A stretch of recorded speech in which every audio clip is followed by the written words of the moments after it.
हज़रत इब्राहीम अलैहिस्सलाम अल्लाह के प्यारे नबी और पैगंबर हैं, जिनको खलील अल्लाह यानी अल्लाह का दोस्त कहा जाता है। हज़रत इब्राहीम अलैहिस्सलाम को नबियों का बाप भी कहा जाता है। इस दुनिया में जो सबसे ज़्यादा मशहूर और बसने वाले मजहब इस्लाम, ईसाई और यहूदियत, ये हज़रत इब्राहीम अलैहिस्सलाम ही की नस्ल में से हैं। ये मकाम बुलंद मर्तबा हज़रत इब्राहीम अलैहिस्सलाम को अल्लाह पाक के इम्तिहानात की वजह से मिला है। हज़रत इब्राहीम अलैहिस्सलाम के ऊपर अल्लाह पाक के बहुत सारे इम्तिहानात आए, लेकिन आप हर बार हर इम्तिहान में कामयाब रहे। हज़रत इब्राहीम अलैहिस्सलाम के ऊपर आने वाले 4 इम्तिहानात के बारे में बताऊंगा। जब हज़रत इब्राहीम अलैहिस्सलाम छोटे थे तो आपकी कौम के लोग बुत्तों, चांद और सितारों की पूजा करते थे। हज़रत इब्राहीम अलैहिस्सलाम ने अपनी कौम को समझाया कि ये बुत आपके किसी नफ़ा और नुकसान के नहीं हैं। जब वो लोग नहीं माने तो आप अलैहिस्सलाम ने बुत्तों को तोड़ना शुरू कर दिया। इस दौर के अंदर एक मेला लगता था, लोग अपनी मन्नत मानते और बुत्तों के सामने बहुत सारे खाने की चीजें रखकर मेले में शरीक हो जाते थे। तो हज़रत इब्राहीम अलैहिस्सलाम को मौका मिला और आपने सारे बुत तोड़ दिए और एक बड़े बुत के कांधे पर एक कल्हाड़ा रख दिया।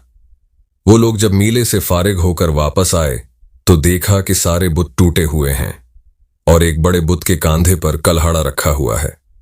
मालूम करने पर पता चला कि हज़रत इब्राहीम अलैहिस्सलाम ने बुत तोड़े हैं। जब हज़रत इब्राहीम अलैहिस्सलाम को बुलाया गया तो आपसे पूछा कि ये बुत किसने तोड़े हैं।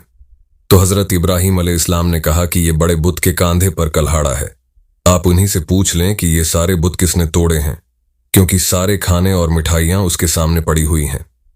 उस वक्त का बादशाह नमरूद जो खुदाई का दावा करता था, सारे लोग हज़रत इब्राहीम अलैहिस्सलाम को पकड़कर नमरूद के पास ले जाते हैं और नमरूद बादशाह आपको आग में फेंकने का हुक्म देता है। जब हज़रत इब्राहीम अलैहिस्सलाम को आग में फेंका जाता है तो आग अल्लाह के हुक्म से ठंडी हो जाती है।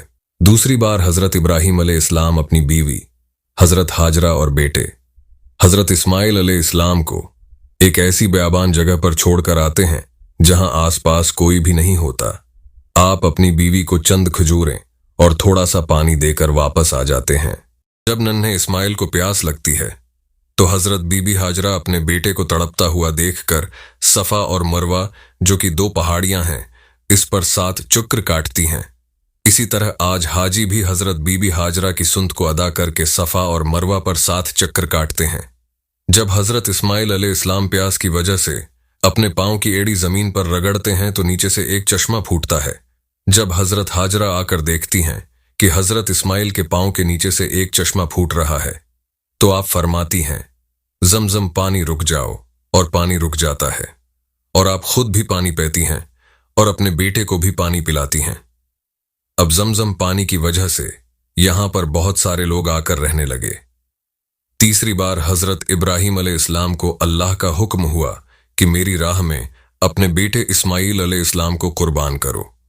तो हज़रत इब्राहीम अलैहिस्सलाम अपने बेटे इस्माइल अलैहिस्सलाम को एक वीरान जगह पर ले गए और जब हज़रत इब्राहीम अलैहिस्सलाम ने इस्माइल अलैहिस्सलाम की गर्दन पर छुरी रखी तो अल्लाह के हुक्म से हज़रत जब्राईल अलैहिस्सलाम जन्नत से एक मींडा लेकर गए और इस वक्त हज़रत इस्माइल की जगह मींडे को रख दिया गया।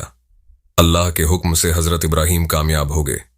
आज जितने भी हाजी हज करने के लिए जाते हैं, जब वो मक्का का तवाफ करते हैं, अब ज़मज़म पीते हैं, कुर्बानी करते हैं, सफ़ा और मरवा पर 7 चक्कर काटते हैं, ये हज़रत इब्राहीम अलैहिस्सलाम और आपके ख़ानदान की ही सुन्नत को अदा करते हैं।